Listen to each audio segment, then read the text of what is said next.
Good morning அனைவருக்கும். இன்றைக்கி உங்களுக்கு குடமிளகாவும் தக்காளியும் போட்டு சாம்பார் எப்படி பண்ணணுன்னு இந்த வீடியோவில் போட்டு காமிக்கிறோம்.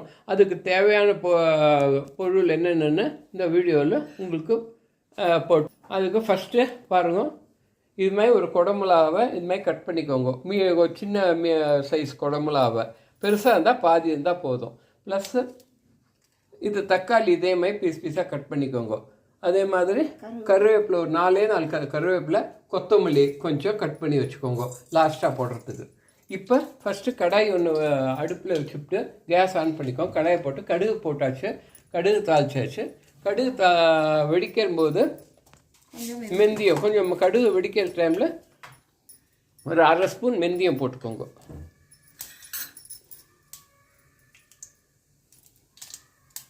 இந்த பாங்க வெடிக்க பட்டு பிட்டு வெடிக்கிறதுல இந்த டைமில் மெந்தியத்தை போட்டுக்கோங்க. மெந்தியத்தை போட்டு கொஞ்சம் அப்படியே லைட்டாக ஃப்ரை பண்ணிவிட்டு ஃபஸ்ட்டு தக்காளியை போடுங்க, கருவேப்பிலை போடுங்க, இதையும் போட்டுடுங்க. கருவேப்பிலை, தக்காளி, குடமிளகா 3 போட்டாச்சு. 3 ஃபஸ்ட்டு கருவேப்பிலை போடுங்க, அப்புறம் தக்காளி, அப்புறமா குடமிளகா 3 அடுத்ததாக போட்டுட்டு நல்லா வதக்குங்க.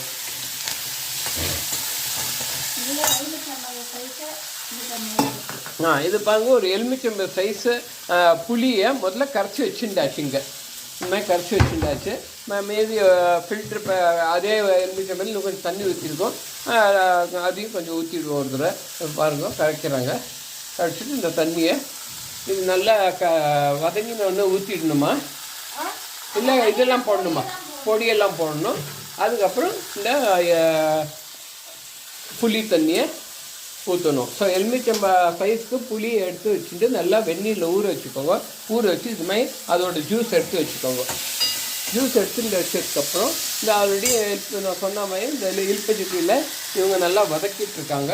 இது நல்லா வதங்கினதுக்கப்புறம் இதில் சாம்பார் பொடி, மஞ்சள் பொடி போடணுமா, சாம்பார் பொடி, மஞ்சள் பொடி போடணும். பருப்பில் போட்டிருக்கேன். மஞ்சள் பொடி பருப்பில் போட்டுட்டேன்னா சாம்பாரில் போடணும் அவசியம் இல்லை. பருப்பில் போடலைன்னா சாம்பாரில் போட்டுக்கலாம். நான் இது நல்லா இந்த தக்காளியும் குடம்பெல்லாம் நல்லா வெந்ததுக்கப்புறம் இப்போ சாம்பார் பொடி போடுறாங்க. எவ்வளோ, ஒரு 3 ஸ்பூன் டீஸ்பூன் 3 டீஸ்பூன் போட்டுக்கோங்க. இப்போயே கல் உப்பு போட்டுடுங்க. இந்த கல்லுப்போ டேபிள் சால்ட்டுக்கும் சொல்கிறேன். இந்த கல்லுப்பு எதுக்கெல்லாம் போடணும், லிக்விடாக நீங்கள் என்ன பண்ணுறாங்களோ அதுக்கு நீங்கள் கல் உப்பு போட்டுக்கோங்க. சாலிடாக இப்போ இந்த பொரியல் பண்ணிக்கோ சாலிடு, இதுக்கெல்லாம் டேபிள் சால்ட் போட்டுக்கோங்க. ஏன்னா உப்பு போட்டால் கரையாது, அங்கே கல்லுக்கெல்லாம் இருக்கும். இது எல்லாருக்கும் தெரியும், ஜஸ்ட் ஒரு டிப்ஸு தான். கல் உப்பு சப்போஸ் இருக்குது, டேபிள் சால்ட் இல்லைன்னா அந்த கல் உப்பை மிக்சியில் கொஞ்சம் நல்லா அரைச்சிக்கோங்க, அரைச்சி எடுத்து வச்சுக்கோங்க. இப்போ இந்த புளி தண்ணியை இதில் ஊற்றியாச்சு. சாம்பார் பொடியை போட்டு நல்லா வதக்கினதுக்கப்புறம் உப்பையும் போட்டுவிடுங்க, கல் உப்பு போட்டுவிடுங்க. பெருங்காயம் போடலையாம்மா? பெருங்காயம் போட்டும் பண்ணலாம், பொடியாக போடலாம். இப்போ நீங்கள் பொடி போட்டு விடுவாங்க. பெருங்காயம் போடாமல் பண்ணலாம், பட் பெருங்காயம் போட்டு பண்ணாலும் தப்பு இல்லை. ஸோ இது ஆப்ஷனல். சில பேருக்கு அந்த பெருங்காய வாசனை பிடிக்காது.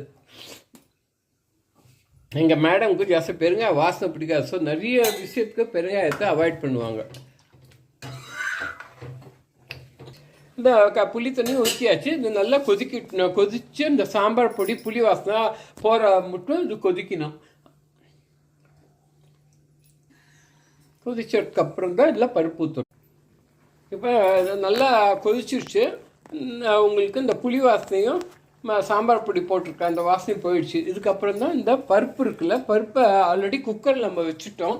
குக்கரில் வச்சு பருப்பை எடுத்து இதில் நல்லா கரைச்சாச்சு. கரைச்சும் போதே அதில் கொத்தமல்லியும் போட்டாச்சு. போட்டு கையில் நல்லா கரைச்சாச்சு. இல்லை பிளெண்டரில் கரைக்கலாம். நம்ம வீட்டுக்குள்ளே பண்ணுறதும் போது கையில் கரைச்சிக்கோங்க. அதுக்காக வெளில பண்ணி கொடுக்கணும். நிறைய பேர் விசிட்டர்ஸ் வராங்க, நிறைய பருப்புன்னா பிளெண்டரில் கரைச்சிக்கோங்க. பிளெண்டரில் போட்டால் உடனே கரைஞ்சிடும். ஸோ நம்ம 2 பேர் தான் வீட்டில் இருக்கோம். நம்ம வீட்டிலே கையில் கரைச்சிட்டோம்.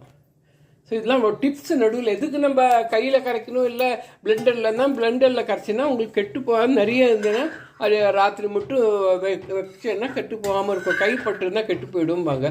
ஸோ நம்ம 2 பேருக்கு பண்ணுறோம். ஸோ நம்ம தான் வேறு யாருக்கும் கொடுக்க போதில்ல. ப்ளஸ்ஸு க்ளீன்னஸ்ன்னு சொல்லுவாங்க.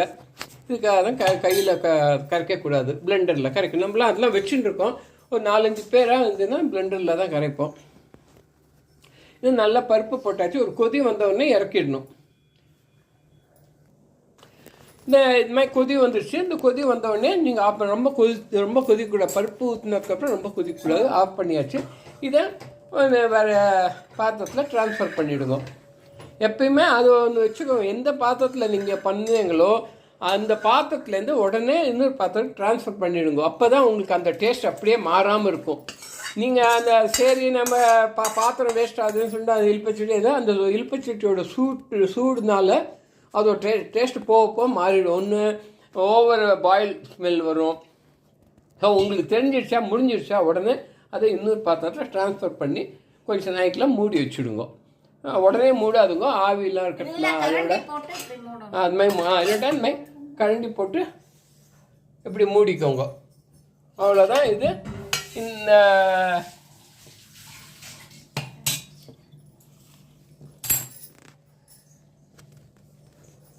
சாம்பார் உங்களுக்கு ரெடி. இது குடமிளகா தக்காளி சாம்பார். இந்த வீடியோவில் உங்களுக்கு போட்டு காமிச்சாச்சு.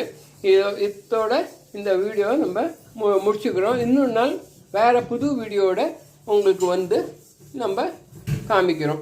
ஸோ அப்போ மட்டும் உங்கள் எல்லாருக்கும் நமஸ்காரம், good evening, good night. So இன்னொரு நாள் புது வீடியோவில் வரும். பாய்.